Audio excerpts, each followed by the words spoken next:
નમસ્કાર મિત્રો આજની વિડીયોમાં વાત કરીશું દેશ અને દુનિયાના સુપરફાસ્ટ સમાચારની। સૌપ્રથમ વાત કરીએ તો પીએમ મોદી રાજકોટથી પ્રચાર શરૂ કરશે।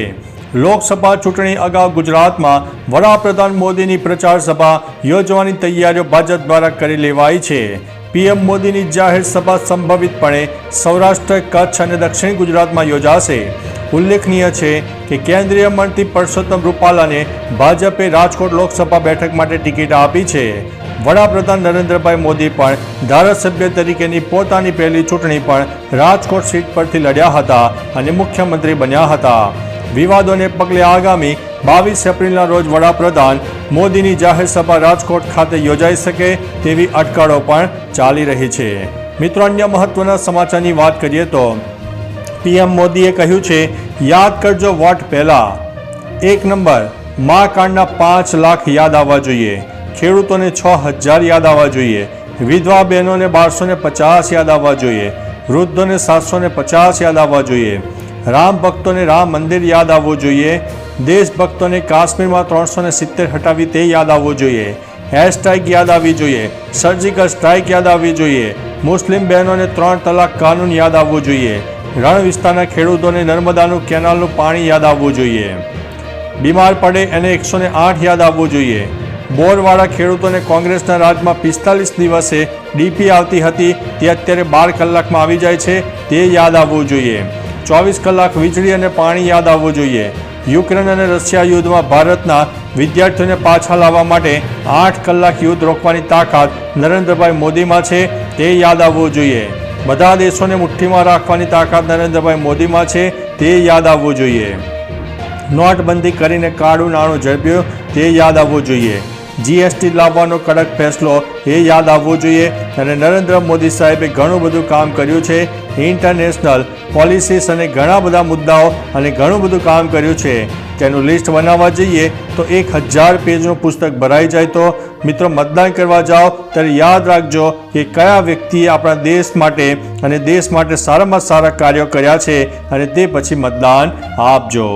મિત્રો, અન્ય મહત્વના સમાચારની વાત કરીએ તો ઘર દીઠ 15000ની સહાય। પીએમ સૂર્ય ઘર મફત વીજળી યોજના વિશે તમે સાંભળ્યું છે। વડાપ્રધાન નરેન્દ્રભાઈ મોદીએ આ યોજના 13 ફેબ્રુઆરી 2024થી શરૂ કરી છે। મફત વીજળી યોજનામાં શોર્ટ ટાઈમમાં રેકોર્ડ બ્રેક 1 કરોડથી વધુ રજીસ્ટ્રેશન થયા છે। આ યોજના અંતર્ગત દરેક ઘરોને 300 યુનિટ મફત વીજળી આપવામાં આવે છે। એટલું જ નહીં, કેન્દ્ર સરકારની આ યોજનાથી તમને 15000ની વાર્ષિક આવક પણ થશે। 1 કિલો સોલર પ્લાન્ટ દરરોજ લગભગ 4 થી 5 યુનિટ વીજળી ઉત્પન્ન કરે છે।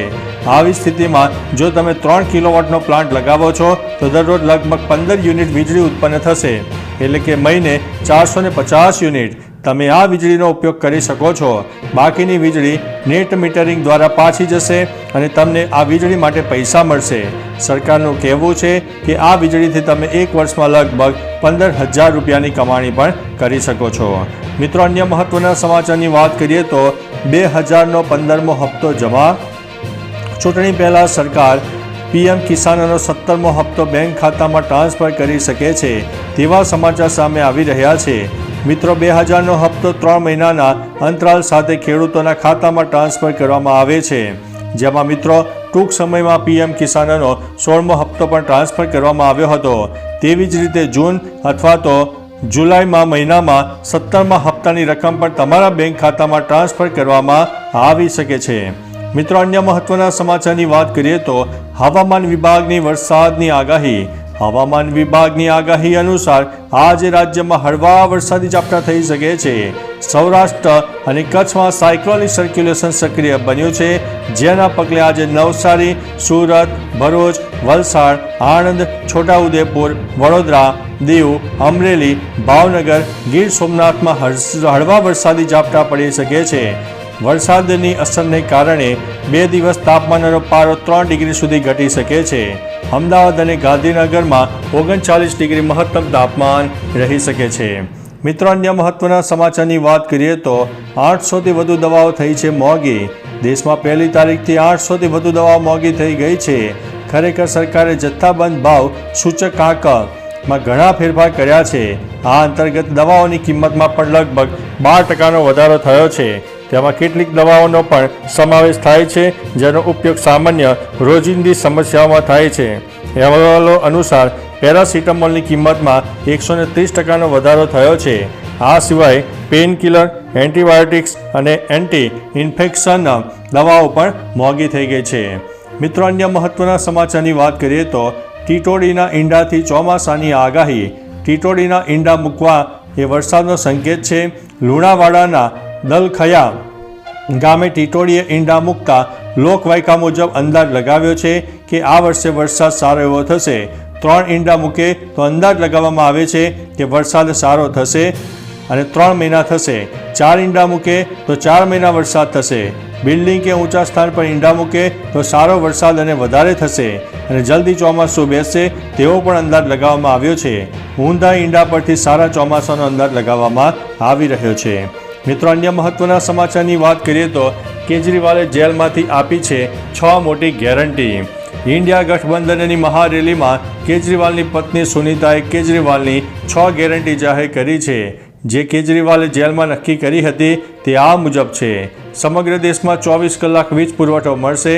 સમગ્ર દેશના ગરીબોની વીજળી મફત કરાશે. દરેક ગામ અને વિસ્તારમાં ઉત્તમ સરકારી શાળાઓ બનશે. ભારતના લોકો માટે સારવારની વ્યવસ્થા કરશે. ખેડૂતોને સ્વામીનાથન કમિશન હેઠળ અનાજના ભાવ અપાવશે. દિલ્હીને પૂર્ણ રાજ્યનો દરજ્જો અપાવશે. મિત્રો, અન્ય મહત્વના સમાચારની વાત કરીએ તો ઓછા વ્યાજે મળશે 10 લાખ રૂપિયા. બેંક ઓફ બરોડાની દેશની બેન્કિંગ સંસ્થામાં એક મોટી બેંક છે જેના લાખો ગ્રાહકો છે, જેના કારણે તે ગ્રાહકોને આકર્ષક વ્યાજદરે વ્યક્તિગત લોન આપે છે. તમે બેંકમાંથી સસ્તા વ્યાજદર સાથે વધુમાં વધુ 10 લાખ સુધીની લોન મેળવી શકો છો. બેંક ઓફ બરોડા 10%થી લઈને 100%ના વ્યાજદરે પર્સનલ લોન ઓફર કરે છે. અહીં તમે મહત્વપૂર્ણ બાબતોની સાથે લોન અરજીની પદ્ધતિ વિશે પણ જાણી શકો છો. મિત્રો, અન્ય મહત્વના સમાચારની વાત કરીએ તો લેપટોપ ખરીદવા મળશે 25,000ની ભેટ. લેપટોપ સહાય યોજના અંતર્ગત 25,000 અથવા તો તમે જે કિંમતનું લેપટોપ લીધું હોય તે કિંમતના 50% બંનેમાંથી જે ઓછું હોય તે સહાય મળવા પાત્ર છે. જ્યારે આ સહાય મેળવવા માટે તમે ધોરણ 12 પાસ હોવા જોઈએ અને 12માં 70%થી વધુ પર્સન્ટાઇલ હોવા જોઈએ તો જ તમને લેપટોપ સહાય યોજનાનો લાભ મળશે. આ યોજના માટે ફોર્મ આવનાર થોડાક સમયમાં એટલે કે ધોરણ 10 અને 12ની બોર્ડની પરીક્ષાના પરિણામ બાદના દિવસોમાં ફોર્મ ભરવાના શરૂ થશે તેવી મિત્રો સૂત્રો દ્વારા જાણકારી મળી છે. મિત્રો, અન્ય મહત્વના સમાચારની વાત કરીએ તો ટૂંક સમયમાં જાહેર થશે ધોરણ 10 અને 12નું રિઝલ્ટ.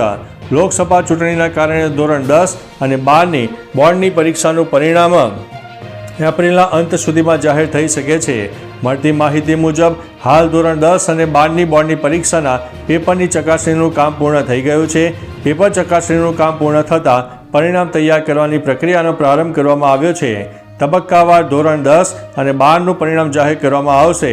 પરિણામ બાદ શિક્ષકો લાગશે ચૂંટણીના કામોમાં. મિત્રો, અન્ય મહત્વના સમાચારની વાત કરીએ તો ચૂંટણીને લઈને મોટા સમાચાર સામે આવી ગયા છે. ભારતમાં આગામી લોકસભા ચૂંટણી 2024 7 તબક્કામાં યોજાવાની છે. પ્રથમ તબક્કા માટે 19 એપ્રિલે મતદાન થશે. તેવામાં લોકસભા ચૂંટણીના ત્રીજા તબક્કા માટે ઉમેદવારી 12 એપ્રિલથી શરૂ થશે. આ તબક્કામાં 12 રાજ્યોની 94 લોકસભા સીટો પર 7 મે મતદાન થવાનું છે. તો ચાલો મિત્રો, ફરીથી દેશ અને દુનિયાના સુપરફાસ્ટ સમાચાર લઈને મળતા રહીશો. ત્યાં સુધી અમને રજા આપશો. નમસ્તે.